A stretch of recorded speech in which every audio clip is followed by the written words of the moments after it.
All right, Michael, how are you doing today? I know it's been I just talking to you off the record here or off the air or whatever, but since it's been a crazy week, well, it started off really well for Pittsburgh City United FC with a 2-0 win that a lot of people that were there, I think got caught up in the excitement of the match. It was definitely an exciting match. It wasn't the most beautifully played match for stretches, but you expect that with young players. But a Yeah, lot of passion, a lot of physicality, and I think a lot of people that came were really pleased with the product and enjoyed the action. Y- yeah. It's interesting because with a game like that, is even if both of our games, they had the same reflection. Even the first one, we had four players of our national players coming in, throughout the week, and then of course with this one, with the players coming in at the same time. It was Wednesday, and then we had with Jet Blaska, and then Ramses McGinnis on Friday. That's a very difficult situation, and yet they were at the times that they were, in the game. Jet was in for the whole game, and made the team of the week, and Mhm. his positioning was fantastic. But we're learning a lot, which is nice from a competitive perspective.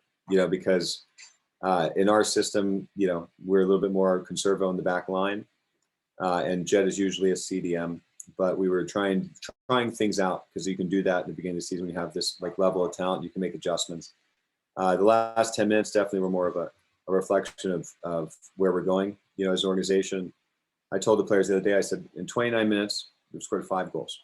And that normally, both those were in the first half, that's, there's work. It's a fitness, it could be a fitness issue. But the fact that 3 minutes were in 19 minutes of the first half in the first game, 2 goals in the last 10 minutes, it definitely feels like a lot of potential. And these guys are working their tails off, and more talent's coming in. So, which is fantastic, and we're excited. I mean, this is a huge game. I mean, huge. If you know Sure Sports and history of it, they have a center attacking midfielder, significant national experience with Nigeria, and scored 2 goals. Also on the team of the week. They're very poised. There's a reason why they compete with Lynchburg quite consistently for the Well, conference championships. sounds like you've done your homework. Maybe the one thing I'm good at in this interim manager world, by the players, and the message is there. These guys are incredible. They're Well, I inspiring. think So with so many young players or a group of players that are coming together in such a short period of time, I think as much information as you can provide them. I mean, a lot of people who came to the game Sunday or who were just getting wind of what your organization is all about. I mean, we're learning on the fly as well, which is a unique experience because I think Pittsburgh sports fans, a lot of times familiarity is something that I think in the Pittsburgh market is important. And I think sometimes when it's something new, there's definitely a curiosity factor and people want to know or learn more about things. But I think that there just tends to be like we know what we're getting with the Riverhounds. We know what you're getting from the college teams, and so this you guys have added definitely provided Pittsburgh soccer scene with a completely new wrinkle. I think that's it's been great. uh, I cannot thank you enough for that. It's interesting because if in any from a company, I'll take a step out of the strategic interim manager perspective, Mhm. but I'd love to. If you're going to ask me top manager questions, I get it all the time now because I have to deal with professional soccer players, and seeing them embrace that's fantastic. But honestly, from an overall mission standpoint, as a that's as an owner, but as a GM too, just to know that we're providing that level of entertainment of the unknown, which is, you're right. You're 100% right. You need a foundation, and people need to get to know you. What's nice about what we're doing is the more you get to know us, the more you become, more part of the story, and it becomes more exciting. Our social media has been, you know, I think we talked about a little bit off the record, but it's been off the charts. I mean, we're getting like 40,000 organic, you know, connects into our site a month. That's unheard of. And we're being successful on all fronts, which is really nice to look at, like I said, the business perspective, just the algorithm of interest and that momentum. So they're riding with us. I feel as difficult as it's been for us, you know, just trying to get through, as you had mentioned a couple of times too, with the scheduling of stadiums, and every time something goes down, you know what I mean, and we have to deal with the environment, we persevere, and then something amazing happens, like the U.S. Open, you know, picking us as one of only 6 teams based on, you know, the restriction to COVID and Right. so on and so forth, to actually allow it without a spring season. I mean, that was amazing. You know, even Well, the storm lightning would have cost, you know, did cost that, you know, obviously a huge attendance, because we had over, I think, 2,000 or something visits and on the ticket site, and we expected you know, even more, but for the fact that it was like almost about 90%, we were talking about, like, is the game going to get canceled, and then the there was, fact that the and storm went around, amazing. I think some people waited it out until closer to the game time and then came a little later. I noticed that as well. So a nice segue though. You brought up U.S. Open, the Open Cup, which is the oldest running amateur soccer, you know, tournament among in the world, as much as the United States. But this is a something that Pittsburgh Soccer Now, and even my work going back before Soccer Now at Sports Soccer Report and other things we've done, I've really enjoyed following even the qualification process, and then of course when any area teams get involved in the Open Cup, and it's just something that a lot of people enjoy. I think it's still in kind of under the radar in terms of the mainstream sports public in the United States. I don't think really truly appreciates it, but I enjoy the fact that every March I get to enjoy March Madness, one of my favorite things. And then just really a month later, we Yeah. jump right into this, and for about a 3 or 4 week period, it's sometimes a little longer.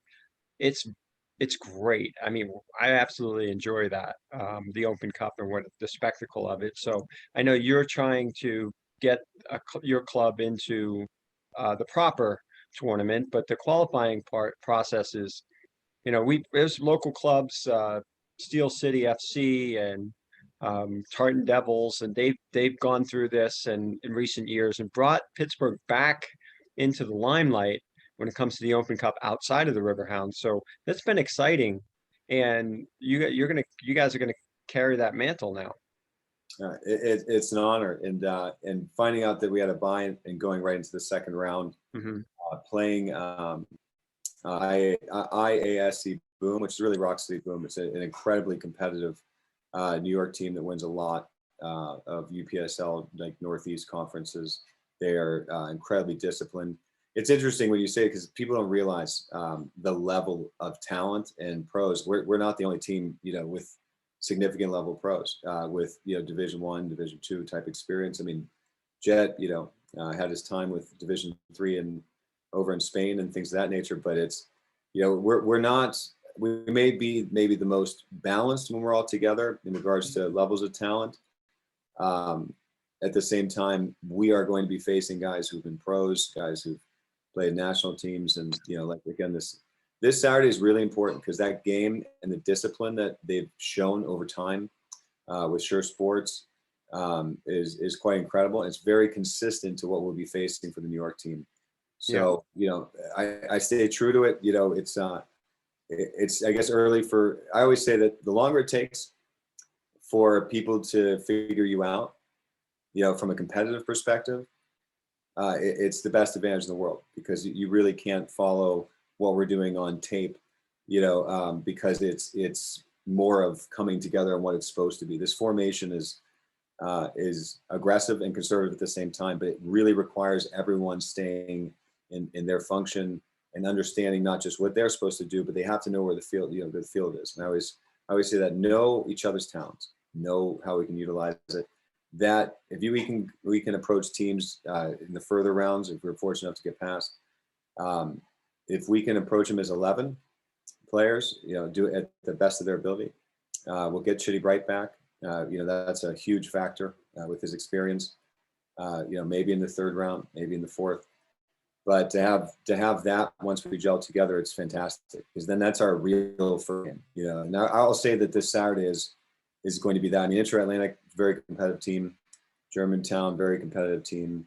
But it's sure sports, and Baltimore United improved a lot. So Yeah. it's just a fascinating league, because you really could line up some of them even down in Florida, and with some of the USL, you know, one teams. If you look at transfer market value, and there's guys who played for Barcelona. You know what I mean? So it's fascinating. It's fascinating. Well, I just want to verify, you mentioned you've been added to the second round, you had to buy. Has the date changed? Is it still September for the second round? Yeah, absolutely. Okay. Yeah, most of the West Okay. Coast teams. Yeah, it was just not, they accepted a lot, so they had to have a first. And usually it's 3 rounds, I think, in qualifying. This year's 4, Okay. if I'm not mistaken. Yeah, I just wanted to clarify that. The other question I have, and when after I left the match and saw Ed's pictures, which I thought were great, as usual, Ed's always on top of it for Amazing. us. Yeah, it's And amazing. but I was kicking myself because I forgot to ask, honestly, Christian, who I had interviewed, and really any of the players. I'm just curious to see how they are doing with their headbands. It seems like it's really not as what maybe people thought it was. Yeah. I mean, I talked about with them, even some of the new graphics on the site, you know, in PittsburghCityUnitedFC.com. You're starting to see the roster. We're starting to fill it out, but they look cool. I mean, and I know that sounds silly, but that's actually really important. Talking to Tim Colleen over at Full 90, you know, they've been around for 20 years. The case studies, you know, support it, and the importance of it. But I'm not going to lie, if you know, some players on the other teams laughed about it. Yeah. Have some of them questioned it? Yes. But by the end of the game, they're not. And when they see the Well, images in print, no. well, the other thing is this, especially Sunday. I mean, it was a very physical match. Bodies were, going down and stuff, and there were Oh yeah. some real 50-50 situations where, heads were involved. And I'm telling you, like, I was like, well, it's a good thing that they're wearing There's a that. competitive advantage. I mean, I say cool and all that, but I talk to these players, and that's actually because players have bought into it for the importance of the future of other players and themselves, and that's important. But there's still a competitive aspect. You know, Yeah. we're not just a philanthropic team. You know, we're a competitive team that wants to continue to improve and move up. But it's actually the fact. For example, any player who's played knows when they had the ball in those type of aerial attacks in those situations. That just little bit. We talk about moments and even like shifting defense. Everything is about giving ourselves that opportunity, that extra step, and even hitting a head off the ball and being a little woozy or having that pain might dictate, your timing when you burst into your lane and do what you have to do. That doesn't happen. That does not happen with the headgear. They don't feel, they really don't feel it, and they're able to actually utilize it and it's nice to have a breadth of veterans, young people, all kind of coming together at the same time. So on the same. So we're looking forward to the next go around, which is Saturday night. I'm looking on the schedule right now. It's at Shore Sports, they're in Gaithersburg, Maryland. And I so think is it's that right? Columbia. I'm Yeah, sorry? I think it's Columbia. Oh, Yeah, I think Columbia. it's Columbia, Maryland. Yeah, and I'll double check to see if maybe there's a site error, because I think there was a couple schedule changes and whatnot. So as you Okay. can imagine, during this upcoming potential situation, we're trying to think ahead. I do want to to talk about a little bit. I know Sure. a lot of time, but that digital interactive experience. If you go to our ticket site, you'll actually see a little bit of kind of a reflection of what we're going to be looking at. Fans will be able to purchase. You'll see 30 to 40 foot screens, because we're not going to have physical fans outside of select family and stuff like that, from both sides. So they're gonna have 30, 40 foot screens behind the goal. And what's going to happen is like a Zoom, which would actually be utilizing. They would be sending a private link when they purchase a ticket for $10. And in those screens, you'll see it can go up to 500 per screen. And it's a way of connecting us with our base that goes beyond Pittsburgh. I mean, we have a very strong base in Europe as the Barry Smith, and also because how important this issue is. So it just gives a chance for fans to interact, for the players to see the support, and that's very important. Just to Truly an international team, for yeah, sure. it is. Yeah, it's crazy to say, but it truly is. All right, well, can't wait to Saturday night. Okay. We are there's a lot of soccer, so much going on in our area, and this, No. for you guys to be, kind of making a splash at the same time. I think that's great, and we'll be definitely following your progress.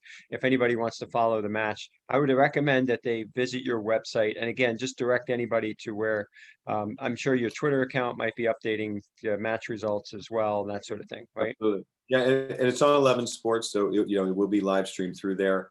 So that's always, yeah, it's been a great rapport we've had with them. So yeah, please enjoy the game. Fantastic. It's almost like a double header on Saturday. You have you guys first, and then the Riverhounds play late because they're in San Antonio.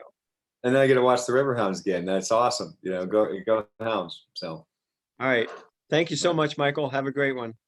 hey, you too, John. All right.